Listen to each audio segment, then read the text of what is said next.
चलिए खबरों की शुरुआत करेंगे इस वक्त की बड़ी और महत्वपूर्ण खबर के साथ, जो कि भरतपुर के बयाना से आ रही है। गुर्जर आरक्षण आंदोलन को लेकर यहां पर जो मामला है, गुर्जर आंदोलनकारी पहुंच चुके हैं रेलवे ट्रैक पर। दिल्ली मुंबई रेल मार्ग को जाम यहां पर कर दिया है। हिंडौन बयाना सड़क मार्ग पर भी जाम लगा है। पीलूपुरा में फिलहाल गुर्जर समाज के नेताओं की बैठक जारी है। एक और जहां बैठक अभी भी जारी है, तो वहीं प्रदर्शनकारी पहुंच गए हैं रेलवे ट्रैक पर।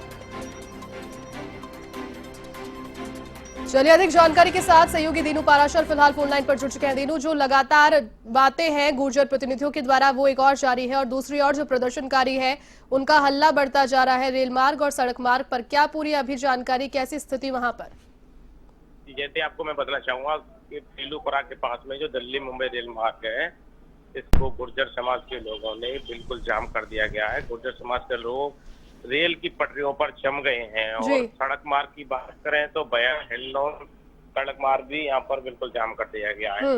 काफी संख्या में लोग मौजूद है रेल की ट्रैक पे, और कुछ युवकों द्वारा रेल की पटरियों को फाड़ने का प्रयास किया। और अब भी अशोक चांदना राजस्थान के जो सरकार में जो मंत्री हैं, उनका पहुंचने का यहाँ पर उम्मीद की जा रही है कि वो पहुंचे और कर्नल थोड़ी सी फैसला उनसे बात करेंगे यहीं पे ही ट्रैक पर। उसके बाद में आगे का जो फैसला होगा जब पता चल पाएगा। जी दीनू, पर प्रशासन की ओर से वहां पर क्या अभी जानकारी, किस प्रकार की व्यवस्थाएं, चूंकि रासुका एक्ट लागू है और जितनी भी तोड़फोड़ अगर ये लोग आने वाले टाइम में भी करेंगे जैसे पहले करी, ऐसी स्थिति में जब पहले से ही प्रदेश सरकार आर्थिक समस्याओं से जूझ रही है, राजस्व को कितना बड़ा घाटा यहाँ से होगा, इसके बारे में क्या कोई जानकारी जुटाने वाला वहां पर? देखिए, जैसे जिस तरह से जो जाम की तुरंत खबर निकल के आई है और इन्होंने जैसे ही जाम कर दिया रेलवे ट्रैक पर, तो आईजी भरतपुर और नथवल डिटेल जो भरतपुर जिला कलेक्टर है, उनकी यहाँ पर बयाना में पुलिस के अधिकारी और प्रशासन में जो बैठे अधिकारियों की वार्ता चल रही है। और दूसरी तरफ माई रेल पर गुर्जर समाज के लोग एकत्रित रहे, तो कहीं ना कहीं आने वाले समय में 2-3 घंटे में साफ हो पाएगा कि राजस्थान के जो मंत्री हैं अशोक चांदना, वो मौके पर पहुंचे यहाँ पर। कर्नल थोड़ी सिंह बैसला ने साफ कह दिया कि 3 घंटे में वो यहाँ पर मौजूद आए रेलवे ट्रैक पर, और रेलवे ट्रैक पर ही बात होगी अशोक चांदना से, जो रेलवे जो मंत्री हैं उनसे। इस तरह तो कहीं ना कहीं सरकार पर दबाव बनाने का यहाँ कार्य किया जा रहा है। मेरा सवाल ये था कि रासुका एक्ट चूंकि लागू है, क्या कार्रवाई इस संबंध में, आज कोई बड़ी कार्रवाई वहां पर इस संबंध में हो सकती है, क्योंकि पटरियां तो इन लोगों ने तोड़ना शुरू ही कर दिया है वहां पर? देखिए, कल ही देर शाम को मीडिया से बातचीत में जिला कलेक्टर ने साफ कह दिया था कि धारा 144 जिले में जा रही है, इंटरनेट सेवा बंद 3 दिन से, और आज सुबह से ही और रास्ताएं बंद कर दिया गया था। लेकिन और ये रासुका की बात भी कल जिला कलेक्टर की ओर से कही गई थी जी। अब इन्होंने उसके बावजूद भी फिर रेलवे ट्रैक जाम किया, लोगों को परेशानी होगी। लेकिन अब इस मामले को लेकर प्रशासन के जो अधिकारी हैं, जिला कलेक्टर हैं, वो आपस में मीटिंग कर रहे हैं। अब आने वाले समय में देखने वाली बात होगी कि क्या प्रशासन की ओर से रासुका जो है उसका उपयोग किया जाएगा या बातचीत से हल निकलेगा। जी जैसी दीनू, कहीं ना कहीं जनता को परेशानी होगी, राजस्व का नुकसान होगा ऐसी स्थिति में, जब आर्थिक समस्याएं पहले ही है, पटरियों को तोड़ देना त्योहारी सीजन में बहुत ज्यादा नुकसान कहीं ना कहीं आने वाले समय में जो बाहर है वो आम जनता पर इसका पड़ने वाला है। बिल्कुल आम जनता पर इसका भार पड़ेगा। कोरोना काल से काफी समय से ही व्यापारी, आम जनता परेशान है जी। अब दीपावली का त्योहार है, जिसको लेकर के सारे पूरे देश में व्यापारी अपने दुकानों को लेकर दिल्ली, मुंबई, जयपुर, आगरा से बड़ी बड़ी जगहों से माल ला रहे हैं। अब ऐसे में रेलवे ट्रैक को जाम कर दिया गया है, तो काफी लोगों को परेशानी होगी, क्योंकि बहुत सारे जो लोग हैं जो दिल्ली मुंबई रेल मार्ग से होकर के दिल्ली से माल लाते हैं, तो लोगों को परेशानी तो है ही, और राजस्व का भी इसमें नुकसान होगा। तो लोगों को एक और सवाल दीनू मेरा आपसे ये रहेगा कि आने वाले दिनों में कुछ परीक्षाएं भी आयोजित होने वाली है बेरोजगार युवाओं के लिए। यहाँ नई नई भर्तियों का ऐलान किया है मुख्यमंत्री अशोक गहलोत ने। ऐसे समय में जो बाहर के युवा आने वाले हैं, रेल मार्ग इन्होंने बाधित कर दिया है, सड़क मार्ग, तो उसकी जिम्मेदारी कौन लेगा यहाँ पर? देखिए, काफी चीजें यहाँ पर देखने वाली बात है जयंती का। 3 दिन से इंटरनेट सेवाएं बंद है। अब ऐसे में स्कूल बंद है, कॉलेज बंद है, लोग क्या है कि ऑनलाइन क्लास ले रहे हैं। अब 3 दिन से जब ये इंटरनेट सेवा क्षेत्र में बंद है, बयाना क्षेत्र में, तो बिल्कुल जो पढ़ने वाले जो युवक हैं जो ऑनलाइन क्लास ले रहे हैं, उनकी क्लास भी बंद है जी। अब आवागमन की बात करें तो ये जाम हो गया। जाम होने से जो देश में जो दिल्ली जाएंगे, मुंबई जाएंगे, कोटा जाएंगे, उनको काफी परेशानी का सामना करना पड़ेगा। बिल्कुल। और सड़क मार्ग की बात करें तो सड़क मार्ग बिल्कुल बाधित है। भरतपुर से लेके और गंगापुर वाले जाने वाला जो रूट है, करौली जाने वाला जो रूट है, वो आज सुबह से ही बंद है। तो काफी लोगों को तो परेशानी होगी। दूसरा, कोरोना काल में लोग वैसे ही परेशान और एक तरह से इस आंदोलन से और परेशान रहेंगे जी। अब आने वाले समय में देखने वाली बात वही होगी कि कब सरकार के मंत्री पहुंचेंगे और कब जो है इनसे बातचीत होगी। जी दिनू, बहुत शुक्रिया तमाम जानकारी के लिए, तमाम बातचीत के लिए।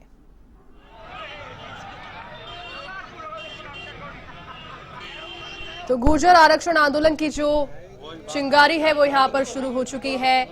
भरतपुर के बयाना में यहाँ पर सड़क मार्ग पर भी जाम लगाया, साथ ही में रेलवे ट्रैक पर भी, और तस्वीरें लगातार आप देख सकते हैं।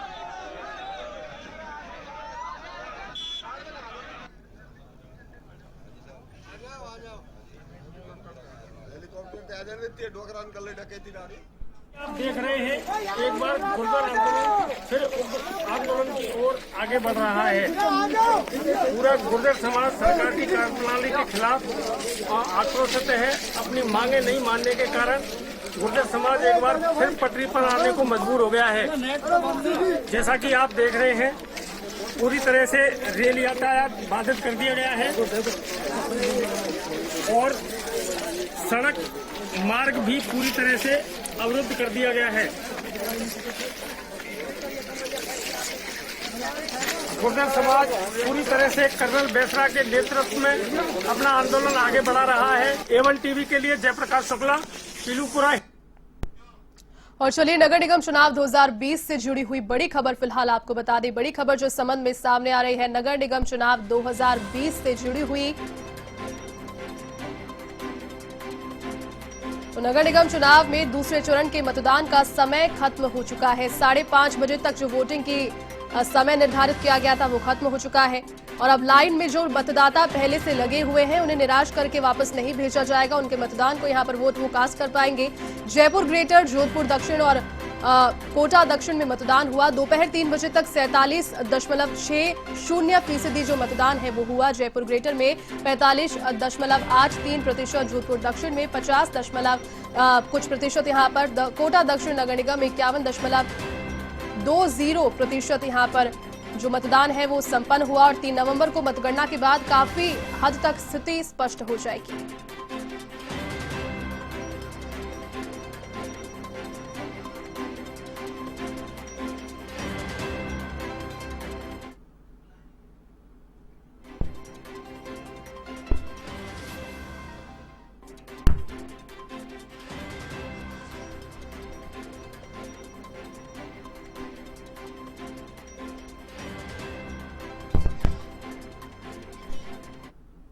चलिए अधिक जानकारी के साथ सहयोगी हनुमंत सिंह चारण इस वक्त मेरे साथ लाइव जुड़ चुके हैं। हनुमंत, देखिए जिस प्रकार से समय निर्धारित किया गया था 5:30 बजे तक का, वो समाप्त हो गया है। अब फिलहाल जो लाइन में लगे हुए हैं मतदाता, उनको हालांकि मतदान अपना वोट कास्ट करने की अनुमति यहां पर दी गई है। किस प्रकार से पूरा दिन निकला? क्या जयपुर की अगर बात करें तो यहाँ पर ग्रेटर जो है उसमें ज्यादा रुझान देखने को मिला हेरिटेज के मुकाबले?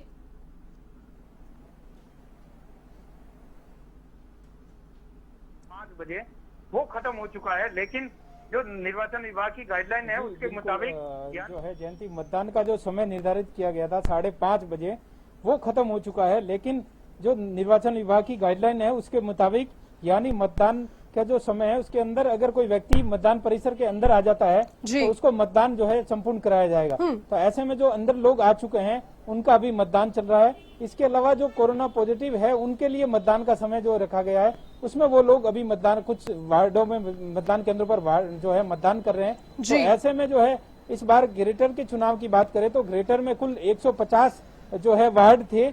150 वार्ड के अंदर बात करें तो कुछ जयपुर के जो ग्रेटर के चुनाव हुए जिसमें 686 उम्मीदवार जो है मैदान में हैं, उनके जो भाग्य का फैसला है फिलहाल मतदान केंद्र में जो है पेटीएम ईवीएम मशीनों में कैद हो रहा है। जी हनुमंत, जोधपुर के फलौदी में एसीबी की टीम ने टिड्डी नियंत्रण बोर्ड के वनस्पति संरक्षक अधिकारी को 27,000 रुपए की रिश्वत लेते हुए रंगे हाथों गिरफ्तार किया है। परिवादी अजयपाल की शिकायत पर यह कार्रवाई की गई। टिड्डी नियंत्रण के लिए लगवाई गई गाड़ी के बिल पास कराने के एवज में आरोपी ने 30,000 रुपए की रिश्वत की मांग की थी, जहां एसीबी अधिकारी भोपाल सिंह लखावत के निर्देशन में इस कार्रवाई को अंजाम दिया गया। एसीबी ने आरोपी को रिश्वत की राशि लेते हुए एक होटल से गिरफ्तार किया। एसीबी की टीम ने रिश्वत की राशि को बरामद कर लिया है और मामले में जांच प्रारंभ कर दी है।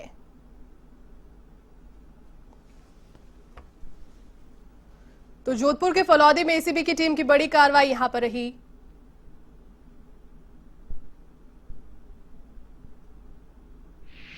परिवादी अजय पाल सिंह ने शिकायत पेश की कि उसके जो गाड़ी टिड्डी कंट्रोल के लिए लगाई है, टिड्डी नियंत्रण के लिए, उसमें कुछ बिल जो पास हो गए और कुछ जो होने हैं उसके बदले रिश्वत की मांग की जा रही है। इस पर हमने कल वेरिफिकेशन करवाया था और आज अधिकारी है पवन Kumar ji, PPO plant protection officer, जो लोकस्ट कंट्रोल सेंटर फलौदी में सर्किल ऑफिस है, वहाँ पे तैनात है। कुल मिला के कल शाम को वेरिफिकेशन के टाइम 27,000 की डिमांड हुई थी। परिवादी ने आज 27,000 दिए, तो उसमें से 2,000 उन्होंने वापस परिवादी को लौटाते हुए 25,000 अपने पास रखे, जो रेड हैंडेड थे। टोंक के देवली में पुलिस का डर खत्म होता जा रहा है। इस क्षेत्र में चोरी की घटनाएं रुकने का नाम ही नहीं ले रही। यहां बडला गांव के बालाजी मंदिर में पहले भी चोरी की कई वारदातें सामने आ चुकी है, जहां एक बार फिर से चोरों ने इसी मंदिर को निशाना बनाया। चोरों ने दान पेटी से हजारों रुपए पार इस दौरान कर लिए। ग्रामीणों का कहना है कि मंदिर में अक्टूबर महीने में 4 बार चोरी हो चुकी है, लेकिन पुलिस अभी तक आरोपियों को नहीं पकड़ पाई। ऐसे में ग्रामीणों में आक्रोश भी व्याप्त है। तो वहीं चोरी की वारदात के सीसीटीवी फुटेज भी सामने आए हैं, जिसके आधार पर पुलिस मामले की जांच कर रही है।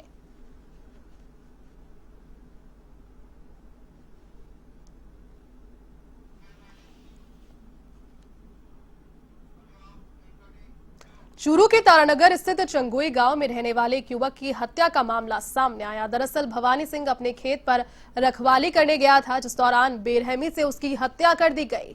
हत्या की सूचना मिलने पर पुलिस मौके पर पहुंची और घटनास्थल का जायजा लिया।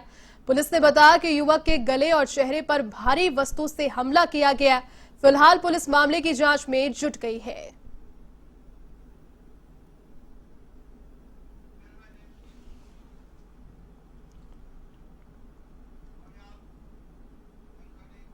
श्रीगंगानगर के सूरतगढ़ में एक युवक का शव मिलने से क्षेत्र में सनसनी फैल गई। युवक का शव मिला पानी के भरे हुए गड्ढे में, जहां स्थानीय लोगों की सूचना के बाद पुलिस मौके पर पहुंची और शव को बाहर निकलवाकर मोर्चरी में रखवाया गया। फिलहाल पुलिस ने हत्या की आशंका जाहिर यहां की है और पूरे मामले की जांच पुलिस के द्वारा शुरू कर दी गई है।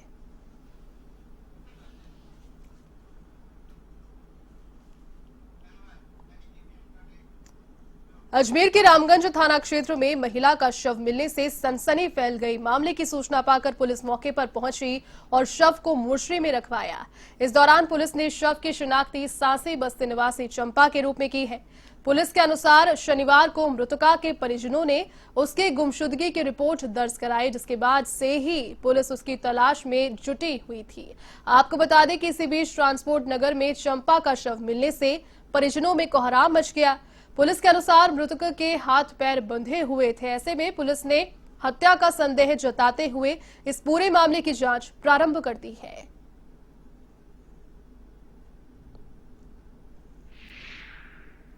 गुमशुदगी इसके परिजनों ने दर्ज करवाई थी और आज तलाशी इसको ढूंढने के दौरान इत्तला मिली कि ट्रांसपोर्ट नगर में झाड़ियों के पास में एक शव पटका हुआ है किसी ने, जिस पर वहाँ मौके पर पहुंचे थे तो ये महिला के हाथ पांव बांधे हुए थे और ये मृत अवस्था में थी। खबर अब टोंक के निवाई से है, जहां पर सोहेला गांव के पास निर्माणाधीन होटल में एक व्यक्ति का शव मिलने से क्षेत्र में सनसनी फैल गई। स्थानीय लोगों से सूचना मिलने के बाद पुलिस मौके पर पहुंची और वहां पहुंचकर घटनास्थल का जायजा पुलिस ने जुटाया। आपको बता दें कि मृतक की शिनाख्त बोरखंडी निवासी कजोड़ के रूप में हुई है। तो वहीं बताया जा रहा है कि होटल में चौकीदारी का ये व्यक्ति काम किया करता था। फिलहाल क्या कारणों से उसकी मौत हुई उसका खुलासा नहीं हो पाया। पुलिस ने पोस्टमार्टम करवाकर परिजनों को शव सौंप दिया है और मामले की जांच की जा रही है।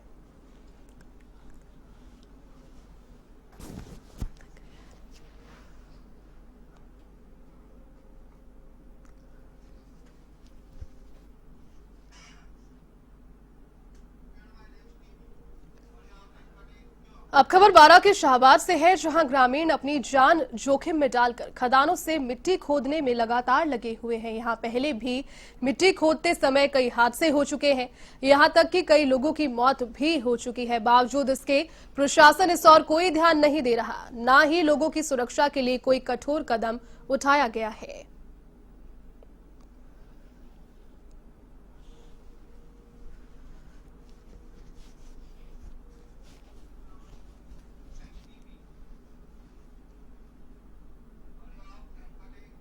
बीकानेर गंगानगर हाईवे पर पुलिस ने कार से करीब 29 लाख रुपए बरामद किए। नाकाबंदी के दौरान पुलिस ने गाड़ी की जब तलाशी ली तो गाड़ी में 29 लाख रुपए की नकदी बरामद की। जब कार चालक से इस नकदी के बारे में पूछताछ की गई तो कोई संतोषजनक जवाब वो नहीं दे सका।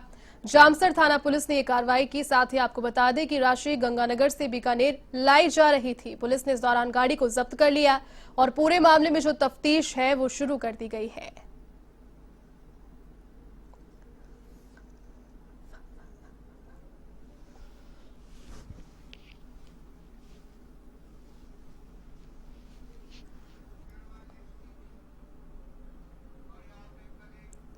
कोरोना के चलते इस बार परंपरागत रामलीला का आयोजन नहीं किया गया, लेकिन एवन टीवी ने एक नई पहल करते हुए लोगों के लिए पारंपरिक रामलीला का प्रसारण शुरू किया। प्रदेशवासी भी एवन टीवी की इस पहल की सराहना कर रहे हैं। एवन टीवी पर हर रोज शाम 6 बजे और उसका पुनः प्रसारण रात 10 बजे, साथ ही में सुबह 7 बजे भी किया जा रहा है। भरतपुर जिले में भी एवन टीवी के दर्शक रामलीला को काफी पसंद कर रहे हैं।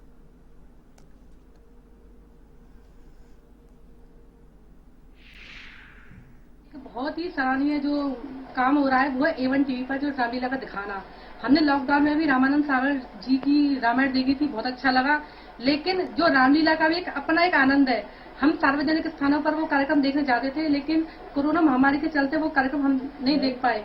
लेकिन बहुत ही अच्छा लग रहा है कि एवन टीवी पर जो रामलीला का कार्यक्रम आ रहा है वो हम पूरा परिवार मिलकर साथ देखते हैं, अपने पति के साथ, बच्चों के साथ और भी मेंबर, और जो पड़ोस में छोटे छोटे बच्चे हैं ना, जिनके घर में टीवी नहीं है या केबल कनेक्शन नहीं है, वो भी देखने आते हैं। बहुत अच्छा लगता है। मेरी एज 60 साल हो चुकी है। मैंने 60 साल की उम्र में पहला एक अनुभव देखा। इस साल में मैं बहुत बोर हुई, लेकिन इसके रहते हुए क्यों मैं बिजनेस सर्विस करती हूँ, मुझे टाइम नहीं मिलता। लेकिन इस साल में मुझे घर से बाहर न जाने के लिए मौका मिला। इस बीमारी ने ऐसा रोक लगाई है कि कोई घर से बाहर नहीं जा सकता, आ नहीं सकता, मिल नहीं सकते, जुड़ नहीं सकते। हम घर में बहुत रह करके बोर होने लगे, परेशान होने लगे, बीमारियों से ग्रस्त होने लगे। लेकिन एवन टीवी ने एक ऐसा मौका दिया कि जो हमें बोरियत हो रही थी उससे अनोखा आनंद आने लगा। तो घर पे बैठे बैठे बच्चे सारे परेशान होने की कगार पे थे, लेकिन लॉकडाउन में रामायण ने हमारा टाइम पास किया। और इस समय में एवन टीवी का जो रामलीला कार्यक्रम चल रहा है वो भी प्रशंसनीय है।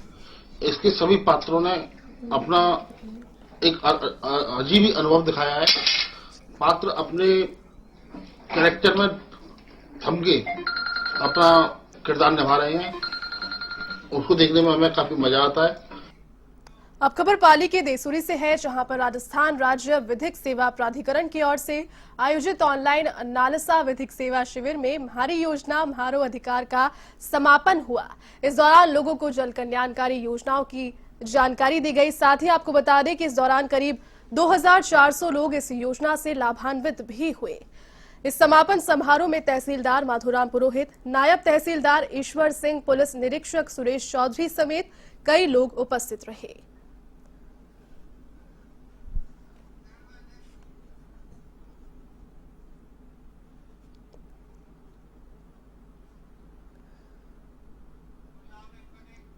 अब खबर चूरू के तारानगर क्षेत्र से, जहां विधायक नरेंद्र बुडानिया के नेतृत्व में कांग्रेस कार्यकर्ताओं की बैठक हुई, जिसमें पंचायत समिति और जिला परिषद के चुनावों को लेकर चर्चा की गई। विधायक बुडानिया ने कहा कि कांग्रेस पार्टी की रीति नीति में जो विश्वास करता है और कर्मठ कार्यकर्ता हो उसे ही टिकट मिलेगा।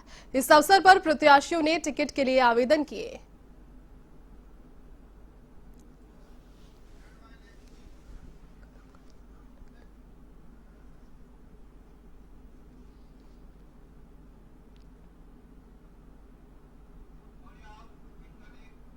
बारां के छिपा बड़ौत में ऑपरेशन आवास के तहत महिलाओं को आत्मरक्षा के गुर सिखाने और महिला कानून संबंधी जानकारी दी गई। कृष्णा कॉलोनी में एक कार्यक्रम का इस संबंध में आयोजन किया गया, जिसमें थानेदार रामस्वरूप मीणा महिलाओं और बच्चियों को आत्मरक्षा के लिए जागरूक करते नजर आए। साथ ही महिला कानून संबंधी जानकारियां भी इस दौरान उन्होंने कार्यक्रम में दी। इसी के साथ किसी प्रकार की समस्या होने पर महिला पुलिस को सूचित करने के लिए अपील भी की।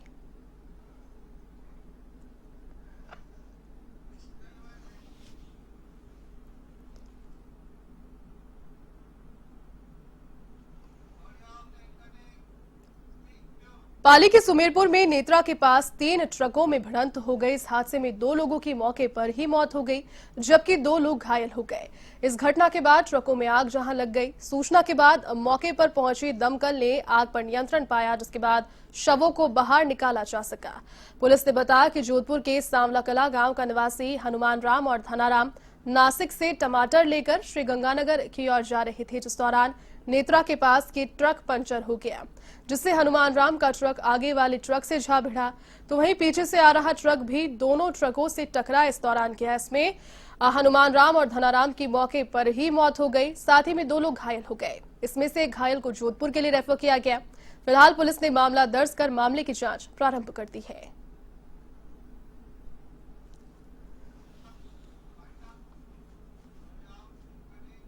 चलिए, गांव की दुनिया के आज के सफर में फिलहाल के लिए बस इतना ही। देश और दुनिया की तमाम बड़ी खबरों को देखने के लिए आप देखते रहिए A1 TV। नमस्कार।